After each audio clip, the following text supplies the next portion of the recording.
Well, good afternoon, everybody. We've had Denise Lee and I have had a great day. We've been visiting plumbers, scrap metal merchants, recyclers, very exciting, and lots of big machinery.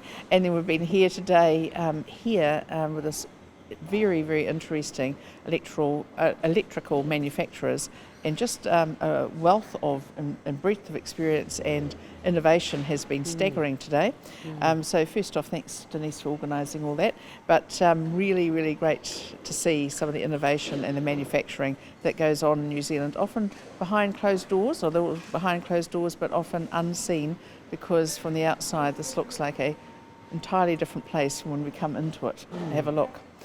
So that's all been great. And then this evening I've got a fundraiser, or a function out in Otahuhu, I think Otahuhu, and we're going to be seeing our candidates in those particular areas, and we'll be meeting the local communities. Just come down a bit like everyone else, so we can get a clean photo. Yeah, okay, yeah. My face. Okay. Travel bubble, 10 days, officials will start working on a potential plan. Is that, what do you make of that timing? Well, I thought it was interesting timing, and I've always said that Cook Islands was obviously the first place to start. We're going to talk travel bubbles, but it's always got to be safe. And I also heard that the government has said that maybe by Christmas. Well, I just wonder what's happening here. We've got some mixed messages going on. On the one hand, we've got Ashley Bloomfield, as the Director General of Health, starting to talk about COVID level 2 and also face masks. And then on the other hand, we've got now the government saying that maybe by December it will be safe to have a travel bubble with Cook Islands.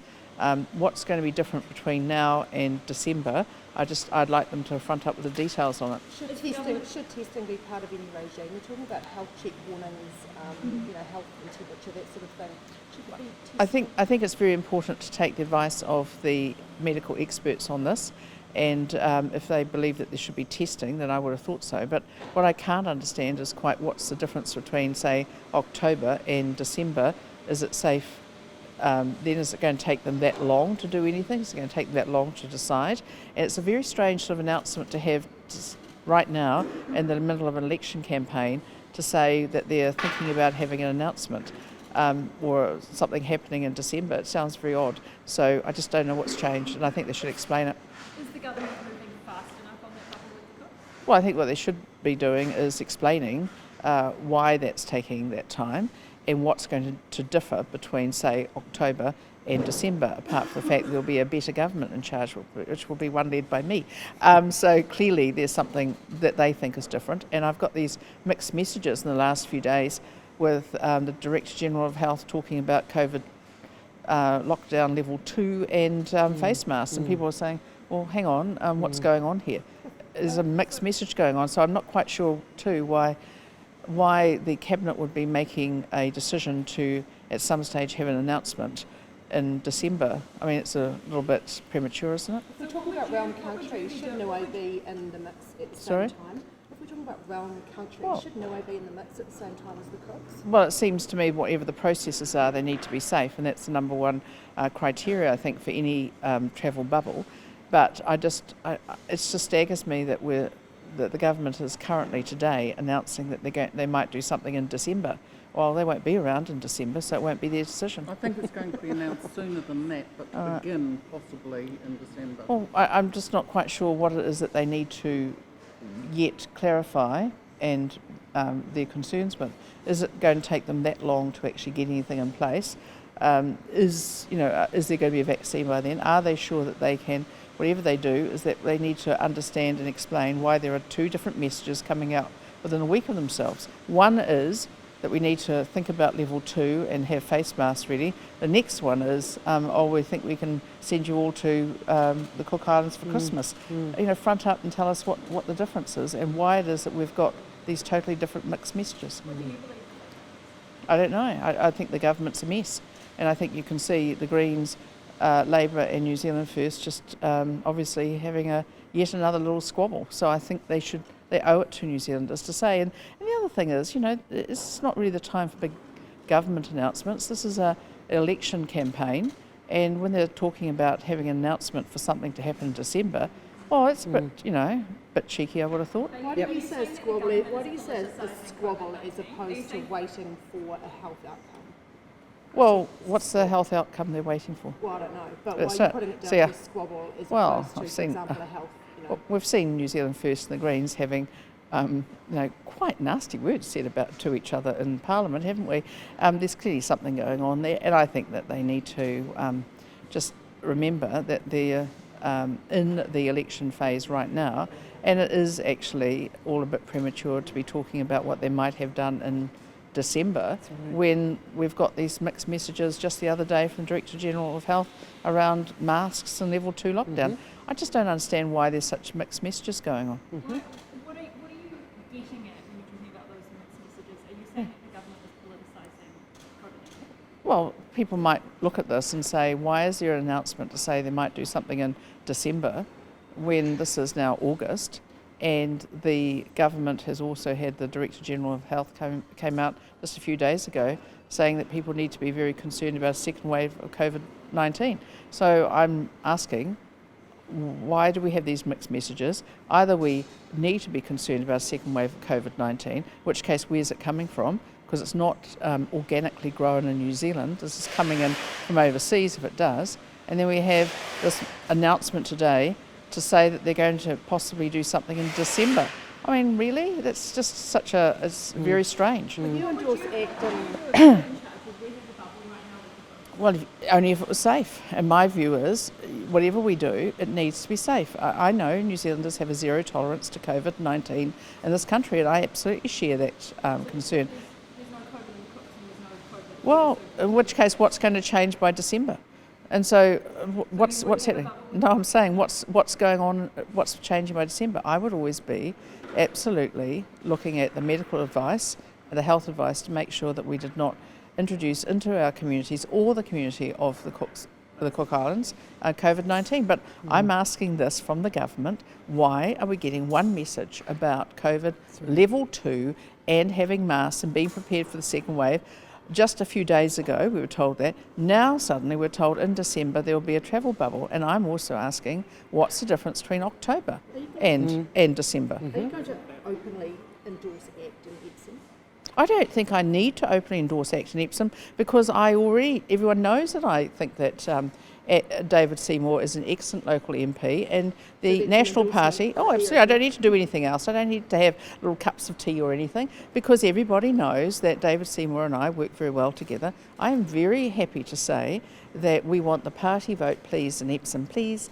And in this particular electorate, you can give the first tick for the electorate to David Seymour. I think he's a very good local MP, and I would welcome him being part of a national ACT government. Any So chance you're that explicitly saying to people that vote for David Seymour? I'm asking the people of Epsom. I think it's always important to ask. I think it's always important to be respectful of people and their votes, and I am very explicitly saying that I believe that a national-led government is going to be best served with ACT as our partner, and I am very happy to say that National would like to have David Seymour as the local electorate MP in Epsom, and I would like people to please ask them for that vote, but I would particularly like to ask them for their party vote for the National Party. so ACT ACT's party vote has been... It's due today, due today. Can you give us any insight into that process? Yes,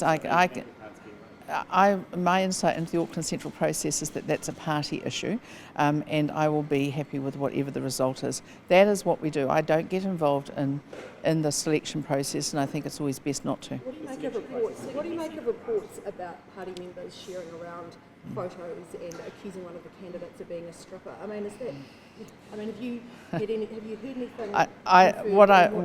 What I know is that the people of New Zealand are focused on their economy, and they're not worrying about things like that. I think it's very important. Party members are doing that, or there's any kind of carry on and selection process? It's not something I'd be involved in, and I think that people will see it for what it is, which is that actually this is a distraction from what is actually important for New Zealanders. I don't get involved.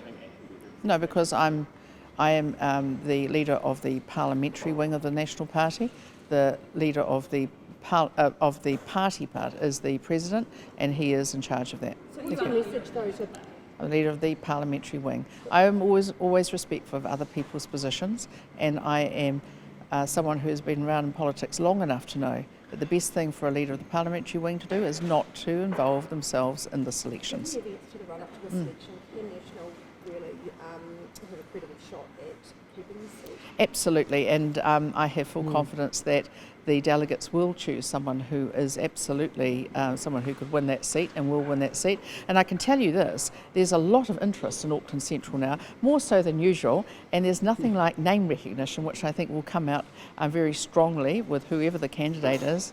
And, just so interested, I'm sure everyone will want to go and vote, and they can vote national, 2 ticks national, please, in Auckland Central. Thank you. Ex-party vote has been stabilising. Is there any worry that actually National would lose some of that party vote to ACT if voters sort of see that they could come in with more and could? I think that ACT have done a very good job in taking what's left of the New Zealand First vote, and I would encourage them to continue to take all of those out. I'm hearing a lot from people who said that they are feeling much more comfortable with National, and everyone understands that Mr. Seymour in particular is very important to us because he is someone who has shown principle when he's in Parliament, and I think we all understand that we prefer people who actually do come to Parliament for a reason, and it needs to be a principled reason.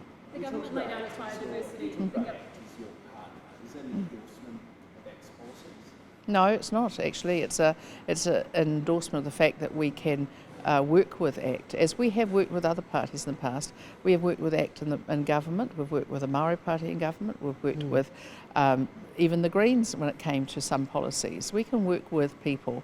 The issue is there's no point wanting to work with parties that aren't going to be represented in Parliament. So that's why our caucus has made it very clear they do not want to work with New Zealand First. And my view is I don't think New Zealand First is going to survive this election. The government laid out its biodiversity plan for 30 years today. Do you fully support it? Well, we certainly support biodiversity, but I mean, yes, it's another plan, isn't it, really? Honestly, is it a plan or is it even just a strategy? I mean, I'm so sick of listening to strategies, plans and everything else. It'd be just quite nice if they did something. And by the way, we don't agree with their tar cull, and we wouldn't support that. Would National increase benefits? Only in line with what we normally do around inflation. So we would keep the usual rules, which we've always kept, and I think that's important. So would you index them to wage growth? Would you continue to have that Well, indexation? we will continue with the current situation. We will not change it, and people should not be worried about any scaremongering. So it's just there. Well, yeah, but you can't go backwards. You can't go backwards on it. So you can't have people, for instance, if wage growth drops, we can't have people losing the benefit on it. People are actually struggling. In my electorate in Papakura, there are many people utterly struggling now. They've got massive increases in costs when it comes to their transport, particularly with congestion that they strike. They are very concerned about the cost of food and everything else which is being added to by congestion. They are very worried, and the last thing I want to say to them is that should they find themselves out of work, or if they are out of work, that we're going to penalise them. And no other entitlements slashed? No, I don't think we can actually say that because ultimately we need to be able to pay the bills, and we all know that we're about to move into an economic crisis, and that is really important that I want to give assurances to people that we're not going to have them suffer more than they already do. To increase benefits. Still very early on campaign. Are you going to commit to running a clean campaign? Well, of course, absolutely, and I've made that very clear to our caucus and to our staff. A very clean campaign. In fact, all we're focused on are the policies that matter to New Zealanders, and the big one at the moment is the economy. That's what we're focused on. We're not going to worry about anything else. People find these other things simply distractions, and I would say people in New Zealand are actually really worried right now that they could be losing their jobs. We've got 450,000 people who are in work because of the wage subsidy. That's due to end on the 1st of September. They don't care about stupid stuff. They actually want us to focus on them, which is why I'm not bothering about things that are of no interest to them. What do you say to Labour about the 80 billion that they claim you're going to cut from the government revenue under that 30% target. I just suggest that they wait for the fiscal plan and stop scaremongering. They've got enough on their plate. They've got a government where two parties like taking pot shots at each other.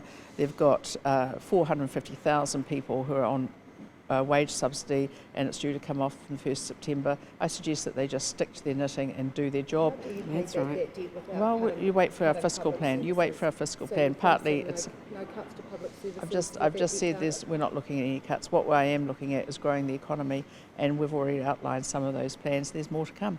But I would say too is that I'm sick of talking about issues that as hypotheticals. The fact is, wait for our fiscal plan. It will be fully costed, and it will be verified by independent economists, and it will be coming. How solid is that debt target? I mean, I know you've talked about it as It was, aspirational. no, I've said it's aspirational, and it won't be, it has to be on this year or anything. It's aspirational. We've made that very plain.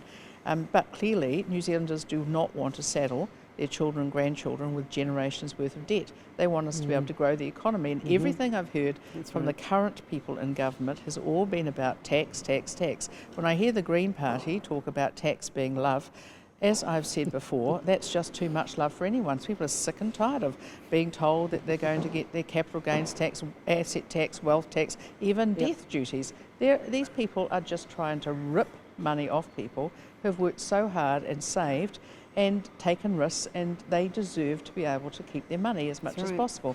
So we are not going to go down that path, and doing that would simply actually shrink the economy, not grow it. We are a party of positivity, and we look to the future. We're not going to go back to the past and worry about that sort of nonsense. So that's what we're going to do. Thank you. Increased benefits help boost the economy? Well, clearly they give people more money to actually work with, but I think true, you can get to the stage then if you just took that to its natural situation where people still need to be have a reason to work. And work is, I think, one of the great things of life. It helps people in all sorts of ways other than money, as well as money. But we're not going to promise things that we can't deliver. And you will not find me going around making wild and outrageous promises like Kiwi Build and ever thinking I could ever deliver them, because I'm not. I'm not going to do that, and I'm not going to go around promising big increases in welfare, because that's not going to happen, because we're already going to have a whole lot more people on welfare, and we simply can't afford it. But Thank if you. you accept that increasing benefits can help boost the economy, and we're about to enter an economic downturn, why not just increase benefits? Well, I think you have to realise is that money has to come from somewhere. It doesn't come from the big money tree. It comes from people like here, working, paying their taxes, and they actually expect us to be responsible stewards of their money. And we understand where money comes from. And when the government has already had to borrow $13 billion just to pay the wage subsidy for a few months, I think people would like to know that when we are borrowing money, it is for jobs and it's for assets. So we will be borrowing money for infrastructure. We will be borrowing money to make sure that we can pay the bills. But ultimately, we plan to borrow money to invest, not just to spend. Thank you.